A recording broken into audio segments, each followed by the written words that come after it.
जय जगन्नाथ 2024 निर्वाचन में बीजेपी संख्यागरिष्ठतार विजय लाभ करिछि।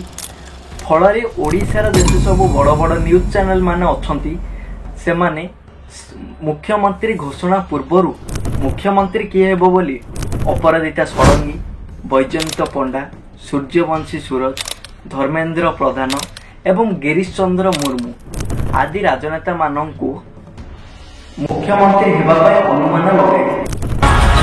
राजनैतिक अभिज्ञता ओबीसी वर्ग पर धर्मेंद्र प्रधान नाम चर्चा होता बेले प्रशासनिक अभिज्ञता और आदिवासी वर्ग पर गिरीश मुर्मू नाम मुख्यमंत्री आसन पर चर्चा होछि। सेही चेहरा धर्मेंद्र प्रधान होचंती एवं पूर्व मध्य केंद्र मंत्री थिले अभिज्ञता रहिछि, अनुभूति रहिछि। तेणु ए जो मुख्यमंत्री रेस रे सबुठु आगा रहिचंती धर्मेंद्र प्रधान का नाम नै वर्तमान। किंतु कोनोसी मध्य न्यूज चैनल सठिक भाबरे तथ्य उपस्थापन करि पारिले नाही। भारतर डिफेन्स मिनिस्टर राजनाथ सिंह जून 11 तारीख रे एभली एक व्यक्तित्व को ओडिशार मुख्यमंत्री रूप में घोषणा कले जी कि थिले जड़े खांटी ओडिया एवं तांकर नाम थिला मोहन चरण माझी। मोहन चरण माझींकर अवदान बीजेपी प्रति कौन थिला जे से मुख्यमंत्री हेले एवं तांकर व्यक्तिगत जीवन किपरि थिला, से किपरि भाबरे संघर्ष करी जड़े सरपंच रु मुख्यमंत्री भाबरे पदरे उत्तीर्ण होइथिले ताहा चलंतु आज भिडियो रे बुझिबाकु चेष्टा करिबा।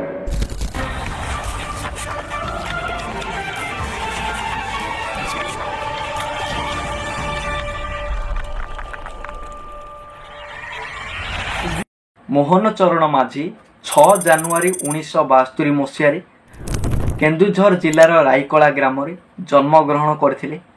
तांकर से जणे आदिवासी परिवार अटंती एवं से सांताली ट्राइब रो बिलोंग्स करती। तांकर पितांग नाम थिला गुणराम माझी जे कि जणे गोटे सिक्यूरिटी गार्ड भाव में कार्य करथिले एवं तांकर माता अटंती बाले माझी जी तांकर पुओ मुख्यमंत्री बोली जानिबा परे मीडिया आगे कहते जे ताको पुओ सीएम होइथिबारु से बहुत खुशी। से युवक थिबा बेले लोकों को सेवा करने को आगे आसीथिले। प्रथमे से सरपंच परे विधायक एवं वर्तमान मुख्यमंत्री। से एतिकी कही अत्यंत आनंद सहकारे निजर मंतव्य देथिले। हाँ पुओ मुख्यमंत्री हेबो बोली करी मोर बहुत खुशी।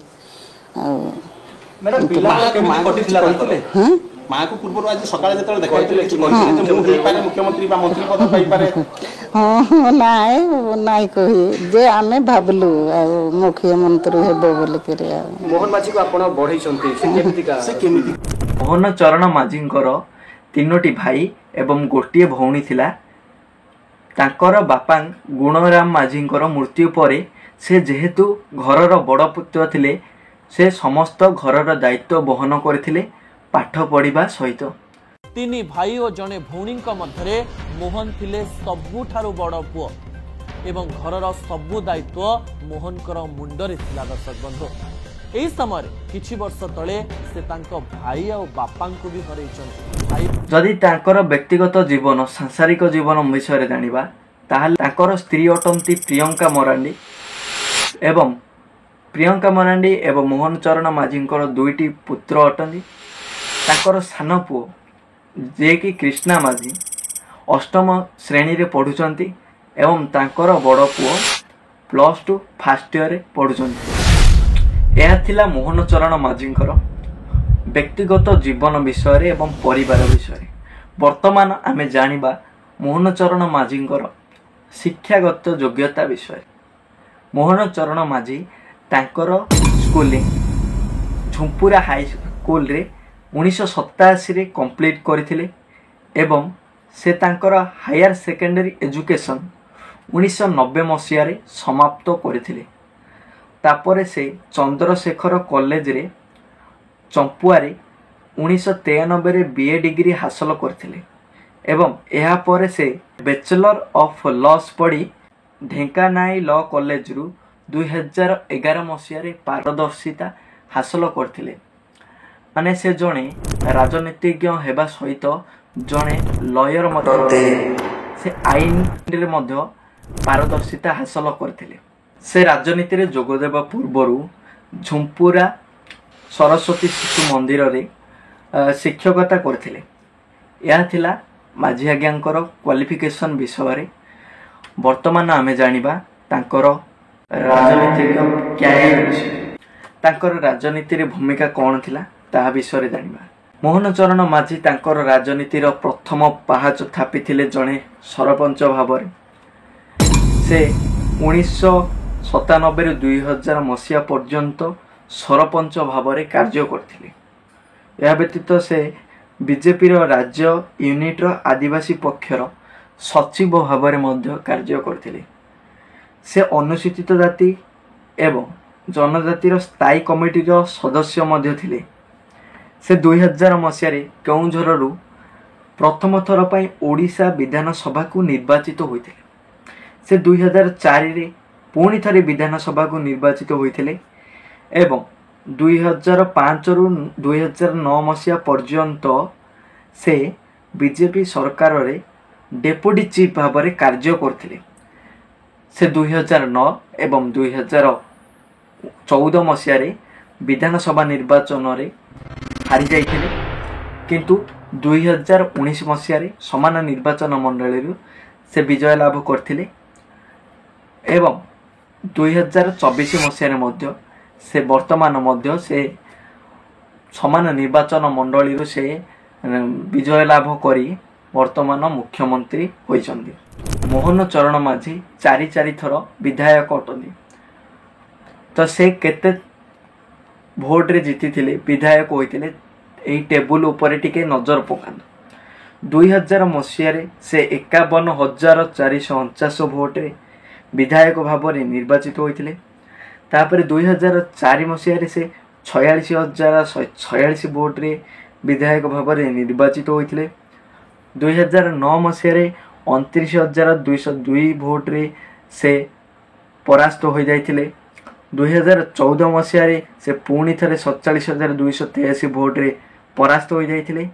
ତାପରେ ସେ 2019 ମସିହାରେ 72,760 ଭୋଟରେ ବିଧାୟକ ଭାବରେ ନିର୍ବାଚିତ ହୋଇଥିଲେ।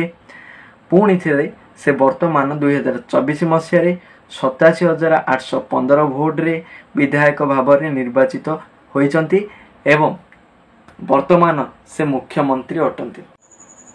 ଯଦି ଆମେ ମୁଖ୍ୟମନ୍ତ୍ରୀଙ୍କର କ୍ରାଇମ୍ କଥା ଚିନ୍ତା କରିବା, ତେବେ ମୁଖ୍ୟମନ୍ତ୍ରୀଙ୍କର କ୍ରାଇମ୍ ସଂଖ୍ୟା ହେଲା 0, କିନ୍ତୁ ତାଙ୍କ ନାମରେ ବର୍ତ୍ତମାନ ପର୍ଯ୍ୟନ୍ତ 2ଟି କ୍ରିମିନାଲ କେସ୍ ଅଛି।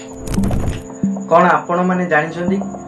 10 ଅକ୍ଟୋବର 2021 ମସିହାରେ କେନ୍ଦୁଝର ଜିଲ୍ଲାର ମାଣ୍ଡୁଆ ନିକଟରେ ମୋହନ ଚରଣ ମାଝୀଙ୍କର କାର ଉପରକୁ 2ଟି ଅଶୋଧିତ ବୋମା ଫିଙ୍ଗି ଦିଆଯାଇଥିଲା, କିନ୍ତୁ ମୋହନ ଚରଣ ମାଝୀ ସେଠାରୁ ବିନା ଆଘାତରେ ପଳେଇ ଆସିଥିଲେ, କିନ୍ତୁ ତାଙ୍କର କାର କ୍ଷତି ଘଟିଥିଲା। ମୋହନ ମାଝୀଙ୍କ ଗାଡ଼ି ଉପରକୁ ବୋମା ମାଡ଼ ଘଟଣାର ମୁଖ୍ୟ ଅଭିଯୁକ୍ତ ସମେତ 5 ଗିରଫ, ଅନ୍ୟ ଜଣେ ଫେରାର ରହିଛି। ସାମ୍ବାଦିକ ସମ୍ମିଳନୀରେ ସୂଚନା ଦେଇଛନ୍ତି କେନ୍ଦୁଝର ଏସ୍ପି। ବ୍ୟକ୍ତିଗତ ଶତ୍ରୁତା ଓ ଆର୍ଥିକ କାରବାର ନେଇ ବିଦ୍ୟାଧର ପରିଡ଼ା ଓ ମନମୋହନ ଦାସଙ୍କ ସହ ରହିଥିଲା ବିଧାୟକ ମୋହନ ମାଝୀଙ୍କ ବିବାଦ। ଏନେଇ ବୋମାମାଡ଼ ଘଟଣାର ମୁଖ୍ୟ ଅଭିଯୁକ୍ତ ପ୍ରତାପ ରାଉତଙ୍କୁ ଯୋଗାଯୋଗ କରିଥିଲେ ବିଦ୍ୟାଧର। ବିଧାୟକଙ୍କଠାରୁ ଆର୍ଥିକ ସହାୟତା ପାଇବା ପାଇଁ ମୋହନ ମାଝୀଙ୍କୁ ଶିକ୍ଷା ଦେବାକୁ ଷଡ଼ଯନ୍ତ୍ର ରଚିଥିଲା। ଏକଦା ମୋହନ ମାଝୀଙ୍କ ଅତି ଘନିଷ୍ଠ ଥିଲେ ମନମୋହନ, ତେଣୁ ମନମୋହନଙ୍କ ସହ ବିଦ୍ୟାଧର ଓ ରାଘବ ପାଣ୍ଡେଙ୍କୁ ନେଇ ବୋମା ଫିଙ୍ଗିବାକୁ ଯୋଜନା କରିଥିଲା ପ୍ରତାପ। ହରିଚନ୍ଦନପୁର ଶରତ ଜେନାଙ୍କଠାରୁ 5ଟି ହାତ ବୋମା କିଣି ଏହାକୁ କେନ୍ଦୁଝରର କ୍ଷୀରୋଦ ପାତ୍ରଙ୍କ ଘରେ ରଖାଯାଇଥିଲା। ବିଧାୟକ ମୋହନ ମାଝୀଙ୍କ ଧାର୍ଯ୍ୟ ସୂଚୀ ସମ୍ପର୍କରେ ମନମୋହନ ଜାଣିଥିବାରୁ ସେ ସବୁ ତଥ୍ୟ ପ୍ରତାପକୁ ଯୋଗାଇ ଦେଇଥିଲା। ଜୁନ୍ 12 ତାରିଖରେ ମୋହନ ଚରଣ ମାଝୀ ଶପଥ ଗ୍ରହଣ କରିସାରିବା ପରେ 52 ବର୍ଷ ବୟସରେ ସେ ଓଡ଼ିଶାର 15 ନମ୍ବର ମୁଖ୍ୟମନ୍ତ୍ରୀ ଅଟନ୍ତି। ଆପଣ ଯଦି ଅନ୍ୟ 14ଟି ମୁଖ୍ୟମନ୍ତ୍ରୀଙ୍କର ନାମ ଜାଣିବାକୁ ଚାହୁଁଛନ୍ତି, ତେବେ ଏହି ଭିଡ଼ିଓଟିକୁ ପଜ୍ କରି ଦେଖିପାରିବେ। ତ ଏହା ଥିଲା ଆମ ଓଡ଼ିଶାର ମୁଖ୍ୟମନ୍ତ୍ରୀ ମୋହନ ଚରଣ ମାଝୀଙ୍କ ବିଷୟରେ। ଯଦି ଭିଡ଼ିଓଟି ଭଲ ଲାଗିଛି ନିଶ୍ଚିତ ଭାବରେ ଲାଇକ୍ କରିବେ, ସେୟାର କରିବେ ଏବଂ ଆମ ଚ୍ୟାନେଲକୁ ନୂଆ ଆସିଥିଲେ ନିଶ୍ଚିତ ଭାବରେ ସବସ୍କ୍ରାଇବ୍ କରିକି ଯିବେ। जदि आपण माने आम ओडिशार राज्यपालଙ୍କ विषय जानिबा को उत्सुक अछंती तेबे एई भिडियोटी उपरे क्लिक करी देखि परिबे। तो रहिली संग माने धन्यवाद।